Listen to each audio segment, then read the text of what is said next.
So how can we attain freedom from both, from the attachments and aversions in regard to these main human drives? If we do that, right, we have practically won the battle.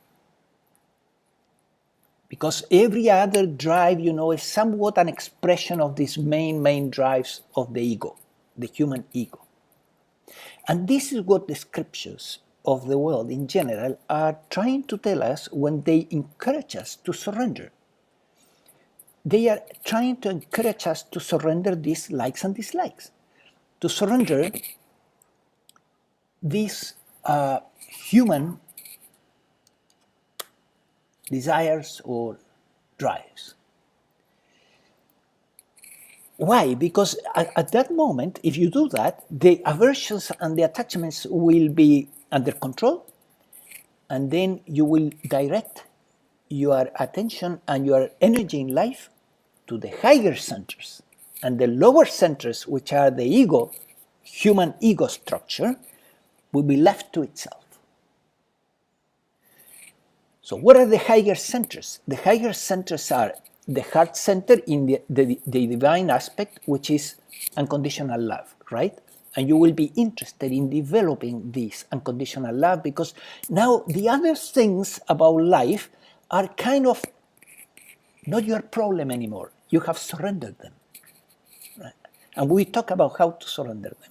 Then you become interested in developing your fifth center and expressing yourself, expressing your soul. Is called the soul level, the fifth center, meaning expressing your creativity and expressing your desire to help others, to your desire for service, which is a divine drive.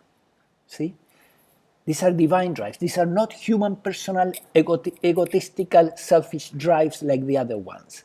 These are the divine drives.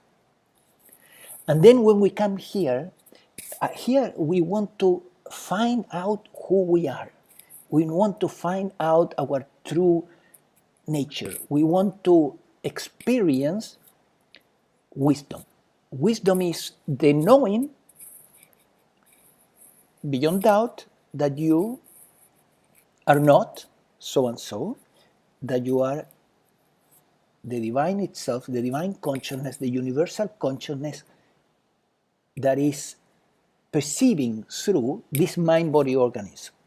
That the perceiving that is happening at this moment, at this very moment, is actually this perceiving that you can notice it here. That perceiving is consciousness. Consciousness is a verb. And there is perceiving right now, and that perceiving is the divine because it's undifferentiated. It's not personal. And then you want to identify yourself with the universal consciousness. So this is the drive here. And the drive here at the top has to do with experiencing the self. The self is, with capital S, is the totality, right? The self-aware universe where there is awareness on one hand, or consciousness on one hand, and there are things on the other. And then when we stop dividing, because when the mind stops dividing, we begin to see oneness. So all these drives are the divine drives. And we want to focus into them, and we don't want to focus into the human drives. So what we do with the human drives? Well, we need to surrender them. That's what we need to do. So what means to surrender them? Because this is a big fat word, right? And it's easy to get lost in a fat word. What means to surrender? It means that you leave that particular drive and the satisfaction of that particular drive, you leave it in, so to speak, the hands of the one consciousness, and you just do your part without concern.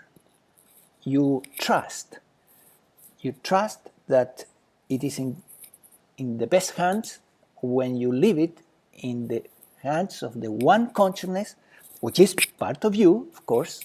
It's also looking through your eyes, and you leave it to that divine, to the divine. So you leave the money problem, right, to the divine, and you relax. You leave your health, the health of the mind, body, organism, you surrender it to the divine. You just take care of the body, yeah, of course. You do physical exercise, eat in a sensitive way, but you don't obsess anymore with any of these things. So this is what surrender means, is to leave it, in the Bhakti Yoga they would say to leave it in God's hands. In the Jnana Yoga or in the non-duality is you leave it in the hands of the one consciousness, right? Which, because it is looking through your eyes, because it is that which is perceiving through the mind-body organism, is using the mind-body organism, is using your humanity to have this experience. So it knows exactly what this human body needs. This mind-body organism has needs, right? And consciousness knows those needs, is not blind, is not deaf. It knows exactly the needs. So you can know that consciousness will provide for them. This one consciousness that is you, essentially too, that is looking through every sentient being in the universe, is in charge of every mind-body organism to make it work. Otherwise, it could not have this experience of looking through these countless sentient beings. It could not, because they would be all working horrendously bad, right? So actually, it's consciousness, is this divine consciousness that is keeping the mind-body organism functioning. Is breathing. You're not breathing. You're being breathed through. The mind-body organism is breathing by itself. Or you could say consciousness is breathing the mind-body organism. If you were to try to, with your willpower, to breathe the body throughout the whole day, you would die. You could not do that. You could do it for a little while. Yeah? And then, if the automatic system that is doing this, which is driven by consciousness itself, were to not operate for whatever reason, your willpower would eventually collapse. You would not be able to do this. Same digesting your food, of course. Right? Digesting your food is impossible with your will. You cannot do that.